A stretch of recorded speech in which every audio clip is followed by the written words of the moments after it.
तो भाई आज की दूसरी मूवी बंटवारा 1947 को देखकर हम आ चुके हैं। फर्स्ट डे फर्स्ट शो मैंने देखा था आवारापन 2 का, जिसका रिव्यू मैंने किया था। तो आपने अभी तक अगर आवारापन 2 का रिव्यू नहीं देखा है तो हमारे चैनल में उसको देख सकते हैं। अब सनी देओल की फिल्म बंटवारा 1947 को लेकर मेरा क्या ओपिनियन है, मेरा क्या रिव्यू है।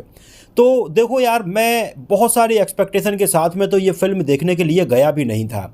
मतलब सनी देओल की जो इमेज है, जिस तरह की एक्शन फिल्में वो करते आए थे, उसी को ध्यान में रखकर मैं ये फिल्म देखने के लिए गया। लेकिन जब फिल्म देखी तो इसका बिल्कुल ही उल्टा निकला। मतलब आप जरा सोचकर देखिए, सनी देओल का नाम आते ही हमारे दिमाग में लार्जर देन लाइफ उनकी जो फिल्में हैं, गदर हो गई, बॉर्डर हो गई, इस तरह की फिल्में आने लगती हैं। लेकिन बंटवारा 1947 में आपको बिल्कुल एक दूसरे ही सनी देओल देखने के लिए मिलने वाले हैं। सनी देओल के उतने ज़्यादा एक्शन सीन भी इसमें नहीं है, उनकी जो परफॉर्मेंस है वो भी उतनी ज़्यादा लाउड नहीं है कि हर किसी को वो मार रहे हैं, कोई भी चीज़ उखाड़ कर फेंक रहे हैं। मतलब जिस तरह की चीज़ें गदर में देखने के लिए मिली थी या गदर 2 में देखने के लिए मिली थी, वैसा कुछ इसमें देखने के लिए नहीं मिलेगा।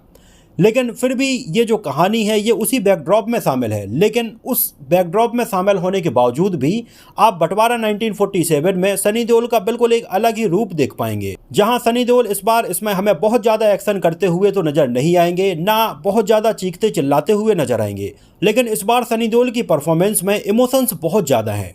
मतलब जिस तरह से सिकंदर का किरदार उन्होंने निभाया है, किस तरह से वो किरदार अपने परिवार के साथ में इंडिया छोड़कर लाहौर चला जाता है और वहाँ पर जो एक पुरानी हवेली होती है, वहाँ शबाना आजमी भी उन्हें मिलती हैं।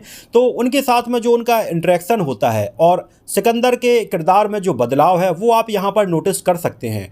सिकंदर के किरदार का जो रवैया था या जो बिहेवियर था वो पहले शबाना आजमी के किरदार के लिए बिल्कुल ही अलग होता है।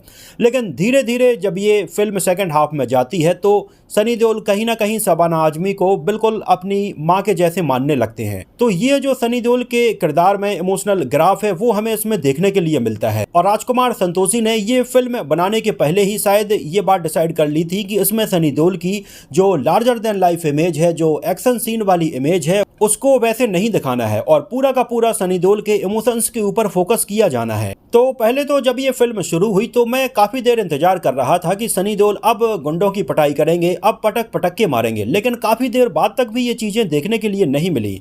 तब जाकर मुझे समझ में आया कि राजकुमार संतोषी ने इस किरदार को लिखा ही कुछ ऐसे था। और वाकई में मतलब आप ये फिल्म जब पूरी देखेंगे तो आपको इस किरदार से प्यार हो जाएगा। ये फिल्म देखो किसी भी मजहब के खिलाफ नहीं है। ये फिल्म केवल और केवल हमें प्यार करना सिखाती है। कैसे सनी देओल शबाना आजमी को बचाने के लिए मतलब इतने सारे गुंडों से भिड़ जाते हैं। उनकी खुद की पर्सनल लाइफ में इतनी सारी चीज़ें चल रही होती हैं, लेकिन इसके बावजूद भी जो उनके किरदार की ह्यूमैनिटी है, जो एक बेसिक नेचर होना चाहिए, वो उसको नहीं छोड़ते हैं। फिल्म की जो कहानी है वो कोई बहुत ज़्यादा नई नहीं है। जिस लाहौर ने विख्या वो जन्मा ही नहीं। इस प्ले पर यह कहानी आधारित है और इसके बारे में हम अपनी कई वीडियोज़ में बात कर चुके हैं। तो कहानी वही है, लेकिन जो राजकुमार संतोषी के दिखाने का तरीका है वो आपको फिल्म में पूरी तरह से इंगेज करके रख लेगा।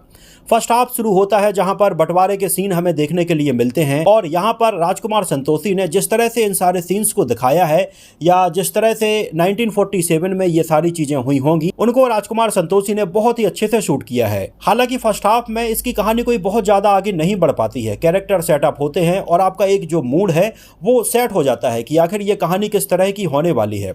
लेकिन जब ये फिल्म सेकंड हाफ में पहुंचती है तो आपको पूरी तरह से इमोशनली जकड़ लेती है। खासकर से शबाना आजमी जी की परफॉर्मेंस यहाँ पर भाई काबिले तारीफ है। जिस तरह से माई के रोल में शबाना आजमी नजर आई हैं, उनके चेहरे पे हाव भाव देखने के लिए मिले हैं, जिस तरह से उन्होंने इमोशनल परफॉर्मेंस इसमें दी है वो वाकई में काबिले तारीफ है। अब देखिए, आज मैं आवारापन 2 में भी शबाना आजमी को देख रहा था जहां पर उनकी बिल्कुल एक अपोजिट परफॉर्मेंस थी। तो एक ही दिन में दो अलग अलग फिल्मों में शबाना आजमी को बिल्कुल अलग अलग रोल निभाते हुए देखना वाकई में एक कमाल चीज़ थी। और उन्होंने इस तरह से इन दोनों ही किरदारों को निभाया है कि आप समझ नहीं पाएंगे कि ये वही शबाना आजमी है। आवारापन 2 में वो बिल्कुल अलग अलग रही थी और बंटवारा 1947 में बिल्कुल ही अलग थी। लेकिन बंटवारा 1947 में जो उनका किरदार है उसको बहुत ही इमोशनली लिखा गया है और अच्छा खासा किरदार है। मतलब एक हिसाब से अगर कहा जाए तो उन्हीं के किरदार के इर्द गिर्द ये पूरी कहानी और इमोशंस घूमते रहते हैं। जिस तरह से इसमें 1947 के लाहौर का पूरा सेट लगाया गया था वो अच्छा लग रहा था। मतलब फिल्म के ऊपर पैसे तो जम के खर्च किए गए हैं। सनी देओल और शबाना आजमी के अलावा प्रीति जिंटा इसमें हमें सनी देओल की वाइफ बनी हुई नजर आई हैं और काफ़ी लंबे समय के बाद उन्हें पर्दे पर देखना अच्छा लग रहा था। सनी देओल के साथ में उनकी जो केमिस्ट्री है वो अच्छी लग रही थी। सनी देओल के बेटे करण सिंह देओल भी इसमें हमें नजर आए हैं, जहां करण सिंह देओल के भी हमें कुछ एक सीन देखने के लिए मिलते हैं, कुछ डायलॉग सुनने के लिए मिलते हैं। और मुझे लगता है कि वैसे करण सिंह देओल की पिछली फिल्मों के कंपैरिजन में एक्टिंग में थोड़ी इंप्रूवमेंट तो हुआ है, लेकिन अभी उन्हें और इंप्रूवमेंट की जरूरत है। विलन के तौर पर अभिमन्यु सिंह नजर आए हैं और उनकी परफॉर्मेंस बहुत अच्छी है। अली फजल का भी इसमें हमें एक इंपॉर्टेंट रोल देखने के लिए मिला है, लेकिन मुझे लगता है इस रोल की उतनी ज़्यादा कोई ज़रूरत ही नहीं थी, क्योंकि इस किरदार को शायद और अच्छा लिखा जा सकता था। वो कुछ पोइट्री वगैरह करते हुए इसमें नजर आते हैं, लेकिन कोई बहुत ही अलग छाप नहीं छोड़ पाते हैं। और फाइनली बंटवारा 1947 का जो पूरा का पूरा सेकंड हाफ है वो पूरी फिल्म की मेजर हाईलाइट बन के सामने आता है।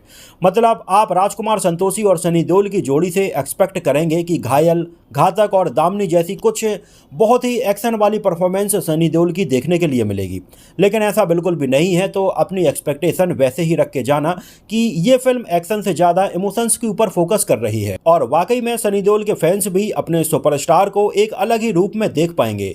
वैसे इस अलग रूप में सनी देओल को देखना मुझे तो काफ़ी अच्छा लगा और सनी देओल की परफॉर्मेंस भी बहुत अच्छी लगी। तो ओवरऑल ये फिल्म अच्छी है और जैसा कि मैंने बताया कि बहुत सारे लोग जो उम्मीदें करके फिल्म देखने के लिए जाएंगे उनसे ये बहुत ही अलग है। तो उसी उम्मीदों के साथ में और उन्हीं एक्सपेक्टेशन के साथ में आप ये फिल्म देखने के लिए जाएं। बाकी मेरी तरफ से फिल्म बंटवारा 1947 को 3 आउट ऑफ 5 स्टार। तो ये तो था बंटवारा 1947 को लेकर मेरा पूरा रिव्यू। अगर आप लोगों ने ये फिल्म देख ली है तो आपको कैसी लगी हमें कमेंट सेक्शन में जरूर बताइए। और बंटवारा 1947 और आवारापन 2 इन दोनों में से ही आप कौन सी फिल्म पहले देखने वाले हैं हमें कमेंट में जरूर बताइए। तो फिलहाल के लिए इस वीडियो में इतना ही। अगर आप इस चैनल पर नए हैं तो उसको सब्सक्राइब कीजिए, क्योंकि यहाँ पर आपको ऐसी नई फिल्मों के ऑनेस्ट रिव्यू देखने के लिए मिलते रहेंगे। तो मिलते हैं किसी नए वीडियो में कुछ और ऐसी ही इंटरेस्टिंग और रोचक बातों के साथ।